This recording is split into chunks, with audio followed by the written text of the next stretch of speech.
Update po tayo sa nasirang river wall sa Navotas na nagdulot ng malawakang pagbaha at lagay ng iba pang floodgates dito sa Metro Manila.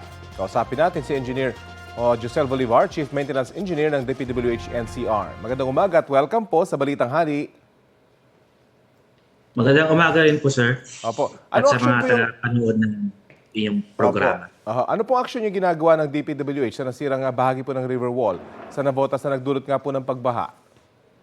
Ngayon, sir, yung aming District Engineering Offices, ang Malabon Navotas District Engineering Office, ay patuloy po ang koordinasyon doon sa LGU para naglagay po sila ng sandbag po doon, sir, sa nasirang portion ng river wall po. Para mapigilan po ang pagpasok ng tubig dito sa parte ng mga kabahayan. Opo. Gaano po katagal kaya matatapos ito? Dahil pangamba nga pagka nagka-high tide mamayang 1:45 tataas na naman yung tubig dun sa lugar. Yes, sir. Sa per information po there, sir, doon sa field, ang sabi naman po ng may-ari, yung private na may-ari ng shipyard, is baka itong week matatapos na nila. Kasi sir, may nakaabang na din po itong mga board piles So kung maganda ang panahon at baka itong within week na to, sir, matatapos na nila yung pagkumpuni ng nasirang river wall. Paano kung magkaroon po ng malalakas at tuloy-tuloy na buhos ng ulan, lalo't tag-ulan pa man din at yun nga, nasabayan pa ng high tide? Yun nga, sir, kaya meron tayong nilagay na sandbag para yun po, sir, ang temporary na magpigil doon sa mga pag nagtumaas ang tubig dagat, mapigilan niyang pumasok dito sa loob ng kabahayan yung tubig.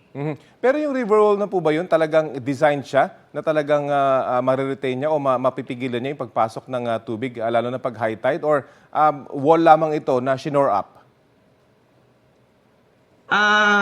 Kasi sir, private kasi yan, sir, properties.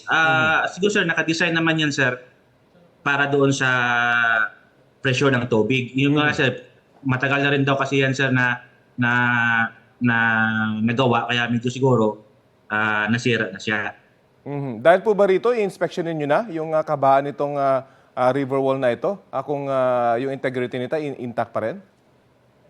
Opo, sir, nandyan po yung aming District Engineering Officer para tingnan ang mga iba pang mga river wall dyan, sir. Baka meron ng ma-observe na mga sira doon sa mga iba pang portion ng river wall po. Nabanggit niyo po, pribado yung may-ari nitong lugar na ito.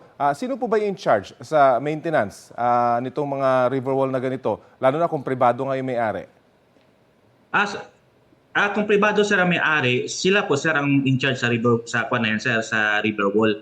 Kasi hindi namin basta-basta pasukan yan kasi private na po yan, sir. Kumusta naman po yung mga floodgates natin sa ngayon? Kumusta yung maintenance nila? Sa ngayon, sir, okay naman, sir. Yung floodgate natin dyan, sir, na under repair is baka bukas, sir, magpo-function na siya, sir. Dyan sa portion na yun, sir, na floodgate. So inasa maiibsan po kapag hindi pa natapos itong ginagawang river wall? Yes, sir. Once na matapos natin, sir, yung navigational floodgate dyan, sir, makukontrol natin yung pagpasok ng tubig. So, mabawasan natin, sir, yung pressure ng tubig dyan na papasok sa mga kabahayan at yung pressure doon sa nasirang flood wall. Pero sa ngayon po, habang hindi pa ayos itong flood wall, ano pong advice nyo sa mga residente nakatira malapit doon sa lugar?